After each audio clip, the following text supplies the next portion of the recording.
So hello friend, कैसे हो आप सब? आई होप लोग बढ़िया होंगे और जीवन का आनंद ले रहे होंगे। फिलहाल आज की इस वीडियो में हम देखने वाला है आपका क्लास 10 का, जब आपका सोशल साइंस का जब का एसे वन एग्जाम होने वाला सितंबर में, उसके लिए काफी ज्यादा महत्वपूर्ण प्रश्न को हम लोग देखने वाला है। ठीक है।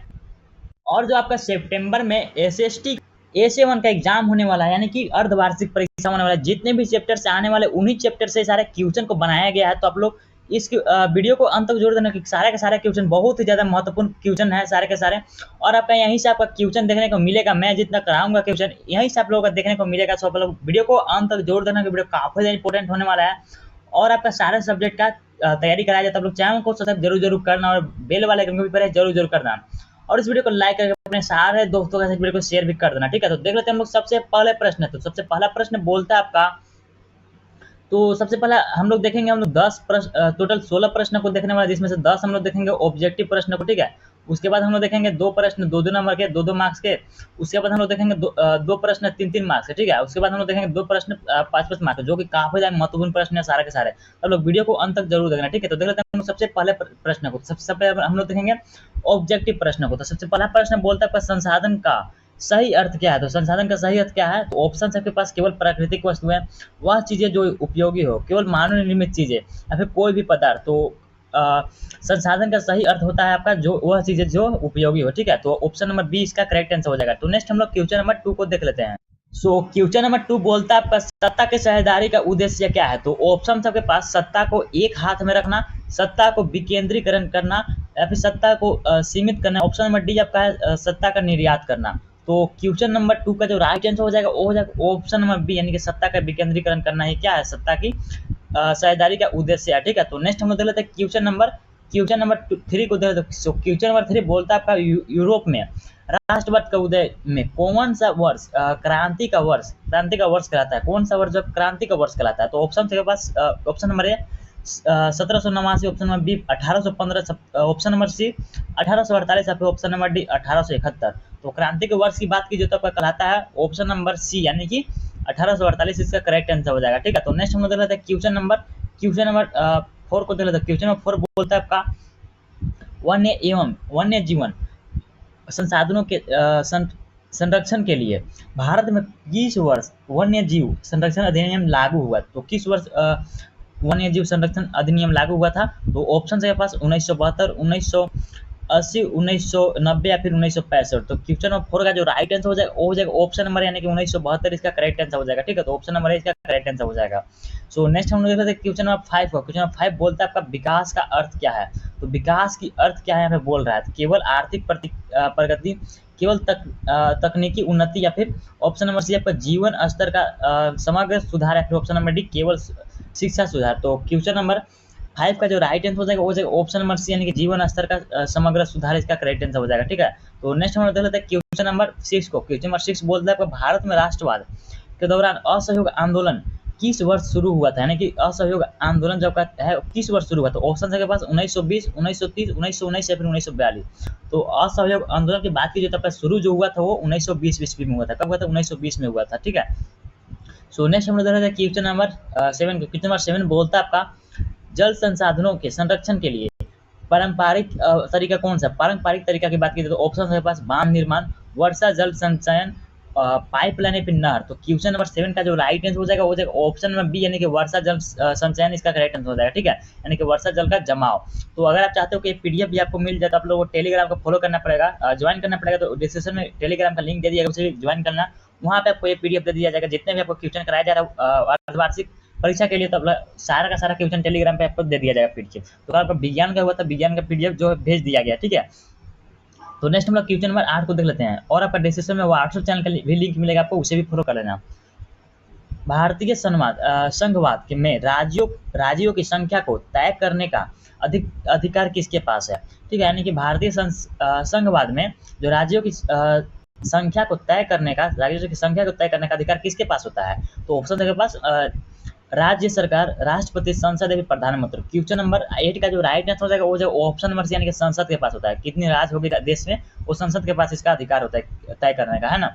उसके बाद आप कहते हैं क्वेश्चन नंबर 9। क्वेश्चन नंबर 9 बोलता है आपका भारतीय अर्थव्यवस्था में कृषि किस क्षेत्र में आती है, यानी कि अर्थव्यवस्था में कृषि किस क्षेत्र में आती है? तो ऑप्शन है आपके पास प्राथमिक क्षेत्र, द्वितीय क्षेत्र, तृतीय क्षेत्र, फिर सेवा क्षेत्र। तो क्वेश्चन नंबर 9 का जो राइट आंसर हो जाएगा वो हो जाएगा ऑप्शन नंबर यानी कि प्राथमिक क्षेत्र का इसका राइट आंसर हो जाएगा। आप लोग याद रखना, काफी ज्यादा इंपॉर्टेंट क्वेश्चन है, ठीक है।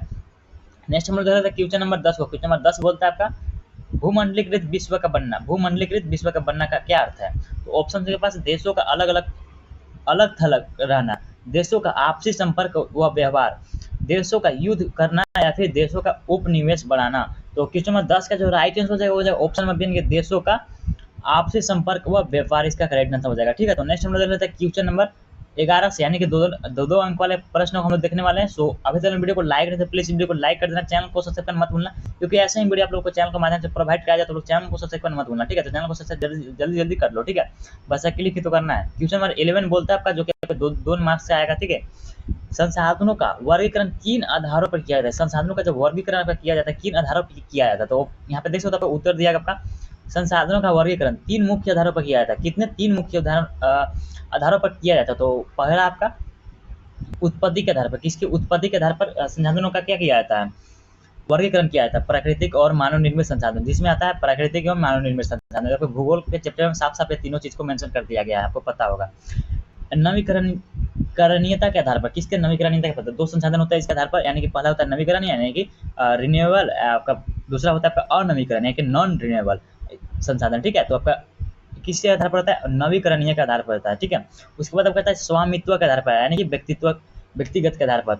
निजी, सामुदायिक, राष्ट्रीय और अंतर्राष्ट्रीय संसाधन आपका क्या स्वामित्व के आधार पर है, ठीक है, संसाधन। तो आपका 3 मुख्य आधारों पर क्या किया था? इसको वर्गीकरण किया गया था, आपके यहाँ पे दे दिया गया। आई होप आप लोगों को समझ में आ गया होता है। नेक्स्ट हम लोग क्वेश्चन नंबर 12 को देख लेते हैं। क्वेश्चन नंबर 12 बोलता है आपका सत्ता की साझेदारी से लोकतंत्र को क्या लाभ होता है? यानी कि सत्ता की साझेदारी जो की जाती है लोकतंत्र को, इससे क्या लाभ होता है? तो यहाँ पे उत्तर देख सकते हैं आप लोग। सत्ता की साझेदारी से समाज के सभी वर्गों को प्रतिनिधित्व मिलता है। क्या मिलता है? प्रतिनिधित्व मिलता है, यानी कि उनका हिस्सेदारी मिलता है। सत्ता का दुरुपयोग कम होता है। क्या होता है? सत्ता का जो दुरुपयोग होता है वो कम हो जाता है, किससे? साझेदारी की से लोकतंत्र को ये चीज मिलता है ना। उसके बाद आपका क्वेश्चन नेक्स्ट आपका था 3, अलग अलग विचारों और हितों का समान होता है। क्या होता है? अलग अलग जो विचारों और हितों का क्या होता है? समान होता है। उसके बाद 4 बोलता है आपका लोकतंत्र मजबूत होता है और लोगों में विश्वास बढ़ता है। लोकतंत्र मजबूत होता है और लोगों में विश्वास बढ़ता है। नेक्स्ट हम लोग क्वेश्चन नंबर 13 को देख लेते हैं, जो कि 3 मार्क्स का है। तो सबसे पहले आता है क्वेश्चन नंबर 13, बोलता है आपका 1848 की क्रांति के 1848 की क्रांति के प्रमुख कारण बताएं, यानी कि 1848 जो क्रांति था उसके प्रमुख कारण यहाँ पे पूछ रहा है। 1848 की यूरोप की क्रांति के मुख्य कारण राष्ट्रवाद और आज़ादी की भावना का बढ़ाना, ठीक है, आज़ादी की भावना को बढ़ाना, लोकतांत्रिक अधिकारों की मांग है जैसे कि मतदान का अधिकार। उसके बाद आपका कहता है सामाजिक और आर्थिक असमानता है, बेरोजगारी और आर्थिक संकट, ठीक है। तो आपका क्या था? 1848 की क्रांति के प्रमुख कारण था, ठीक है। तो आई होप आप लोगों को समझ में आ गया हो। तो नेक्स्ट हम लोग क्वेश्चन नंबर 14 को देख लेते हैं। क्वेश्चन नंबर 14 बोलता है आपका भारत में जल संसाधनों के असमान वितरण के 2 कारण समझा, यानी कि जो सभी जगहों पे क्या है? असमान वितरण है, यानी कहीं पानी का लेवल बहुत ज़्यादा तो कहीं पे पानी का लेवल बहुत ज़्यादा कम है। तो इसका क्या बताना है? कारण बताना, 2 कारण बताना है, ठीक है। तो पहला कारण हम लोग देख लेते हैं। बोलता है आपका भारत में मानसून का वितरण असमान, यानी कि मानसून का वितरण असमान है। जैसे झारखंड में कोई और मानसून है, उत्तर प्रदेश में कोई और मानसून है, यानी कि इसका क्या वितरण असमान है, ठीक है। कुछ क्षेत्रों में अधिक वर्षा होती है, जैसे कि कुछ क्षेत्रों में क्या होती है? अधिक वर्षा होती है, जैसे कि मान लो मेघालय में बहुत ज़्यादा वर्षा होती है, लेकिन कुछ क्षेत्रों में कम होती है, जैसे कि मान लो राजस्थान में बहुत ज़्यादा कम वर्षा होती है ना। उसके बाद अब कहता है असमान वितरण का दूसरा कारण नदियों का प्रवाह असमान है, यानी कि नदियों का प्रवाह असमान, जैसे कि कई राज्यों में अधिक मात्रा में नदियों की संख्या है और कई राज्यों में बहुत ही कम ही नदी पाई जाती है। उत्तर भारत में हिमालयी नदियाँ साल भर पानी देती है, यानी कि उत्तर भारत में जो हिमालयी नदी साल भर पानी देती रहती है, लेकिन दक्षिण भारत की नदियाँ वर्षा पर निर्भर रहती है। जो दक्षिण भारत की नदियाँ रहती है वो भी क्या वर्षा पर निर्भर रहती है, ठीक है। तो आपका 14 नंबर क्वेश्चन था। नेक्स्ट आपका था क्वेश्चन नंबर 15, जो कि 5 मार्क्स का होने वाला, ठीक है। सो एक छोटी सी रिक्वेस्ट है, अगर आप लोगों ने अभी चैनल को सब्सक्राइब नहीं किया तो प्लीज वीडियो को लाइक करके चैनल को सब्सक्राइब जरूर करना, ठीक है।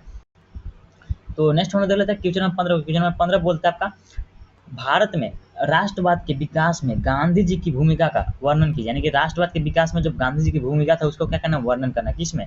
भारतीय राष्ट्रवाद के विकास में, है ना। तो हम यहाँ पे देख सकते हो आंसर यहाँ पे दिया गया आपका गांधी जी ने क्या किया था, सत्याग्रह और अहिंसा का मार्ग अपनाया था। किसका, सत्याग्रह और अहिंसा का मार्ग अपनाया था, ठीक है। और आपका नेक्स्ट बोलता है आपका 1917 में चंपारण आंदोलन, 1918 में खेड़ा सत्याग्रह और अहमदाबाद मिल हड़ताल का नेतृत्व किया। किसका, अहमदाबाद मिल हड़ताल का नेतृत्व किया। उसके बाद आप कहता है 1920 में असहयोग आंदोलन शुरू किया। कब, 1920 में असहयोग आंदोलन शुरू किया, जिससे लोगों में ब्रिटिश शासन के खिलाफ जागरूकता फैली, जिससे लोगों में ब्रिटिश शासन के खिलाफ जागरूकता फैली, ठीक है, ताकि उनका विरोध कर सके जिनका ब्रिटिश शासक का, ठीक है।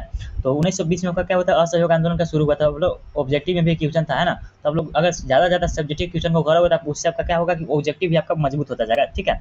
तो ज़्यादा सब्जेक्टिव पे आप लोग ध्यान दिया करो, ठीक है। समझने की कोशिश किया करो, रटने का कोई जरूरत नहीं है सब्जेक्टिव को। 1930 में नमक सत्याग्रह और दांडी यात्रा से जनता को संगठित किया। क्या किया 1930 में, नमक सत्याग्रह और दांडी यात्रा से जनता को क्या किया, संगठित किया, ठीक है। उसके बाद आपका था गांधी जी के नेतृत्व में राष्ट्रवाद जन आंदोलन बन गया। क्या बन गया, जन आंदोलन बन गया। ये जन का आंदोलन क्या बन गया, गांधी जी के नेतृत्व में बन गया राष्ट्रवाद, ठीक है। उसके बाद जिसमें किसानों, मजदूर, महिलाओं और विद्यार्थियों ने भाग लिया। किसने भाग लिया था, किसानों, मजदूर, महिलाओं और विद्यार्थियों ने भाग लिया था, ठीक है। उसके बाद आपका क्वेश्चन नंबर 16 बोलता है आपका, प्रश्न संख्या 16 बोलता है आपका वैश्वीकरण के 3 सकारात्मक और 2 नकारात्मक प्रभाव बताइए। यानी कि 3 गो सकारात्मक बताना है और 2 ठो नकारात्मक प्रभाव बताना है। किसका, वैश्वीकरण के। तो उत्तर में हम लोग देख लेते हैं सबसे पहले सकारात्मक प्रभाव को। तब देख सकते, तो लिखा गया आपका अंतर्राष्ट्रीय व्यापार और निवेश में वृद्धि होता है। किससे सकारात्मक प्रभाव होता है, किससे, वैश्वीकरण से, ठीक है। नई तकनीक और विचारों का आदान प्रदान, जैसे कि एक देश से दूसरे देश में नई तकनीक का और विचारों का क्या होता है, आदान प्रदान हो जाता है। किससे, वैश्वीकरण से हो जाता है। रोजगार के नए अवसर मिलते हैं, यानी कि एक व्यक्ति एक देश का दूसरे देश में जाकर क्या कर सकता है, रोजगार अपना जीवन निर्वाह कर सकता है। उसके बाद नकारात्मक प्रभाव, 2 नकारात्मक प्रभाव हम लोग देख लेते हैं। स्थानीय उद्योगों का नुकसान होता है, यानी कि जो स्थानीय, मान लो कोई इंडिया में कोई सामान बन रहा है, ठीक है, और कोई चाइना में सामान बन रहा है। इंडिया वाला का मान लो थोड़ा सा रेट ज़्यादा है, क्योंकि ये इंडिया का है, और क्या है, मान लो कोई चाइना से आ रहा है, इससे कम दाम में दे रहा है। तो इससे क्या होगा कि जो इंडिया का जो आपका सामान था उसका क्या होगा, उसका नुकसान हो जाएगा, ठीक है। उसके बाद यहाँ पे आता है सांस्कृतिक पहचान पर असर और विदेशी संस्कृति का प्रभाव पड़ जाता है। यानी कि जब एक व्यक्ति दूसरे देश में जाता है तो उसका क्या होता है, विदेशी संस्कृति जो है इस पर क्या होता है, प्रभाव कर देता है। अब जबकि अपना जो है सांस्कृतिक पहचान का क्या होता है, असर पड़ जाता है इस पर, यानी कि इसका क्या होता है, डिक्रीज हो जाता है, ठीक है। तो यही तब लोग का 16 मोस्ट इंपोर्टेंट क्वेश्चन। उम्मीद करते हैं वीडियो पसंद है, वीडियो को लाइक करना, चैनल को सब्सक्राइब करना मत भूलना। तो मिलते हैं किसी नेक्स्ट वीडियो में, तब तक के लिए बाय बाय।